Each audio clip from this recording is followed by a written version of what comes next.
La sustancia blanca tiene fibras con mielina. La sustancia gris tiene fibras amielínicas, sin mielina. ¿Quiénes forman parte de la sustancia blanca? Los oligodendrocitos, los astrocitos fibrosos y las células de la neuroglia.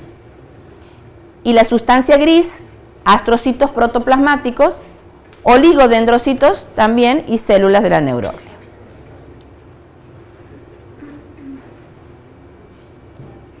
Las meninges. Todo este conjunto de neuronas forman órganos.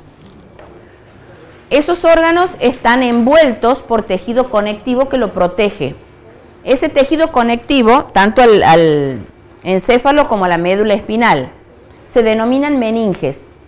Y diferenciamos tres tipos de meninges que no se diferencian histológicamente tan claramente, pero que sí en un corte en algunas partes del tejido se las puede ver. Se llaman, desde afuera hacia adentro, dura madre, aracnoides y pía madre. La dura madre, aquí en el dibujo lo que vemos más externo es la piel. Obviamente que no es una foto, sino es un dibujo. La piel, el hueso, y aquí estarían estos tejidos conjuntivos que protegen o cubren al sistema nervioso. Esas tres, digamos, capas que se llaman meninges son las que vemos en esta parte. La primera, o la que está en contacto con el hueso, con el cráneo, adherida al hueso del cráneo, es la que se llama dura madre. También se llama paquimeninge, es tejido conectivo denso y está en contacto con el hueso en la parte del encéfalo o del conducto raquídeo, que es donde pasa la columna vertebral, y ahí no está pegada directamente la dura madre al hueso, sino a el espacio que se llama epidural o peridural, y en ese caso está revestido por un epitelio simple. Luego sigue el espacio o la meninge que se llama aracnoides, que está en el medio, por lo tanto está en contacto hacia arriba con la dura madre y hacia abajo con la pía madre. Este tiene una característica particular y que tiene como unas trabéculas, este tejido. Esas trabéculas le dan un aspecto de araña, por eso se llama aracnoides. Y esa cavidad que se genera entre medio de las trabéculas es el espacio subaracnoideo. Ahí está el líquido cefalorraquídeo. Que no sé quién preguntaba dónde estaba el líquido. O sea, está en la meninge del medio, entre las trabéculas, que se llama el espacio subaracnoideo. Y después, yendo hacia adentro, está la última meninge, que es la pía madre. Es la más vascularizada, muy vascularizada, es la que se adhiere al tejido nervioso, que es la que está más adentro, aunque no en contacto directo con las células o fibras nerviosas, y acompaña en todo su recorrido a los vasos sanguíneos, que son los que alimentan o inervan o vascularizan toda la zona.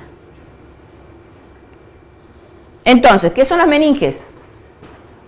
¿Qué es la meningitis?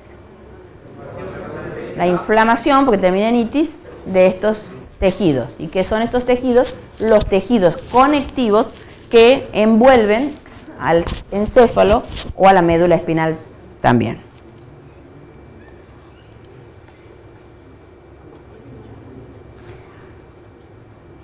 Estas meninges lo que hacen es proteger, hemos dicho, al sistema nervioso central, a todo el tejido nervioso, que es muy delicado y que por lo tanto tiene que, por un lado, evitar el contacto con los agentes tóxicos y también con los golpes. Esta unión hace que tenga que ser lo más segura para que no pasen determinados compuestos o agentes tóxicos. Y esto se llama barrera hematoencefálica. O sea que es una barrera o lo que impide el paso entre el tejido nervioso y los vasos sanguíneos. ¿Cuál sería la función? Entonces la de evitar que sustancias nocivas, que tanto pueden ser bacterias como mismo tóxicos, dañen al sistema nervioso central. Y está formada por lo que ustedes ya han visto en la parte de epitelios, lo que se llamaba zona occludens, que es endotelio carpilar. Y también contribuyen a esta zona o esta barrera la presencia de prolongaciones de los astrocitos. Para darles un ejemplo, cuando los bebés son chiquitos, la barrera hematoencefálica no está del todo terminada. Entonces, el bebé cuando tiene bilirrubina, la bilirrubina es tóxica para el sistema nervioso central. Al no tener la barrera hematoencefálica tan completa o terminada, esa bilirrubina puede pasar y producir lesiones. Una vez que la barrera hematoencefálica está perfectamente cerrada, la bilirrubina alta al adulto, por lo menos esta toxicidad no le va a producir.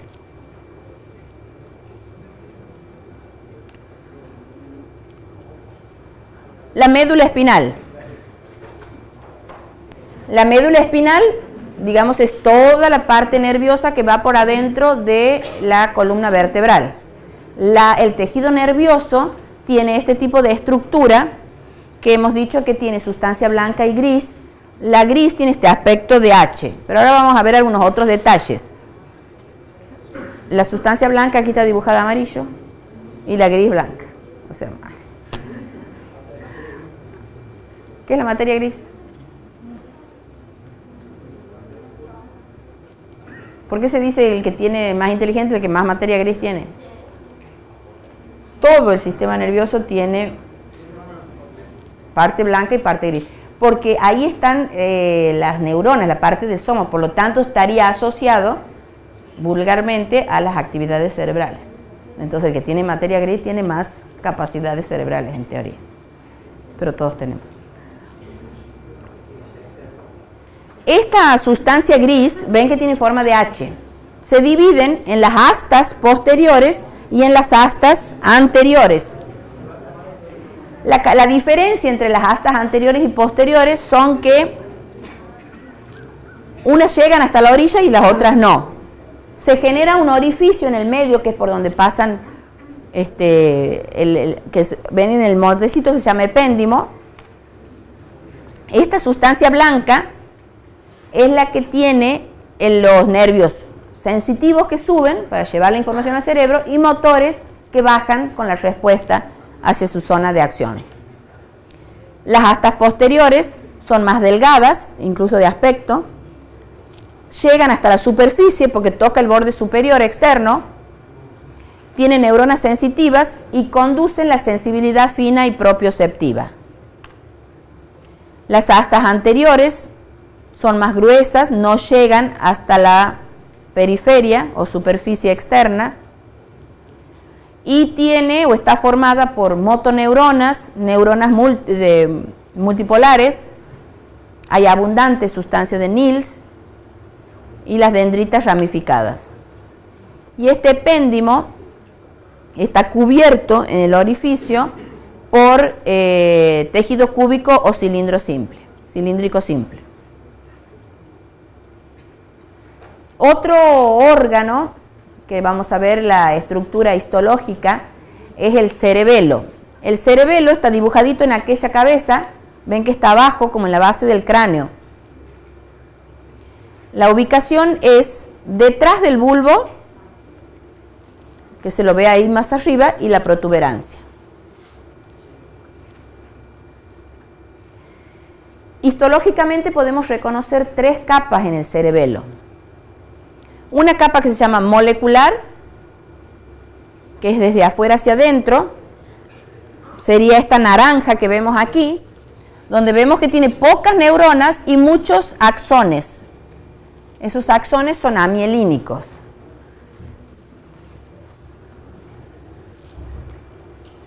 Después tenemos una capa que está formada por las células de Purkinje.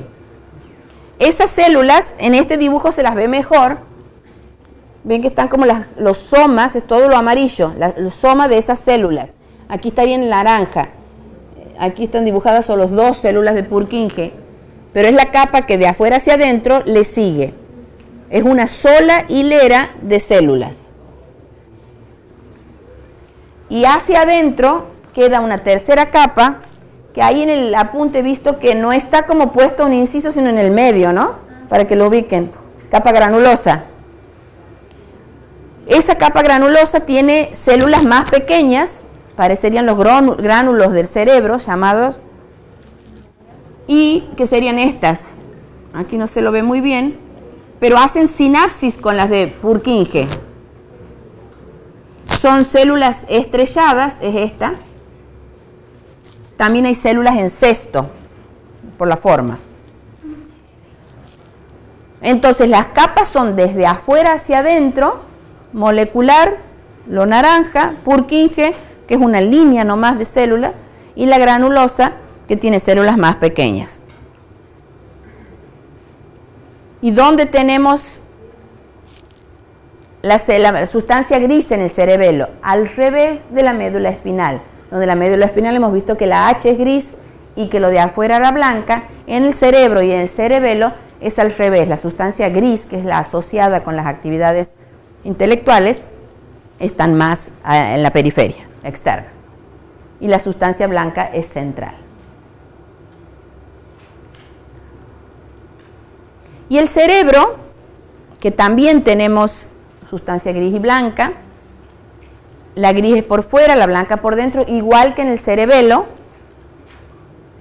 Y aquí tenemos pliegues o circunvoluciones que lo que hacen es ampliar la superficie, por lo tanto la zona de procesamiento de información, que es una característica de los seres superiores que tienen actividad cerebral más desarrollada. Y por último, ¿qué vemos en el cerebro? Que en el cerebro tenemos distintas capas. Algunos autores las dividen en 6, otros en menos. Pero ¿cuáles son las características? La capa 1, que vendría a ser de afuera hacia adentro, aquí tienen el número 1, ven que prácticamente no hay ninguna soma de ninguna célula, sino que hay solamente axones y dendritas que pueden o no hacer sinapsis. Y muchas veces se ven estos axones como perpendiculares al resto de las células que lo forman. Esa es la capa número 1.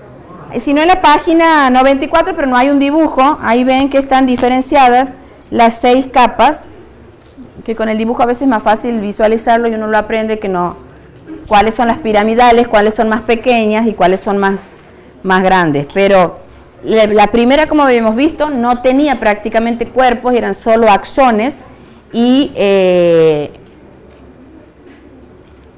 hacían sinapsis con las células que venían más abajo.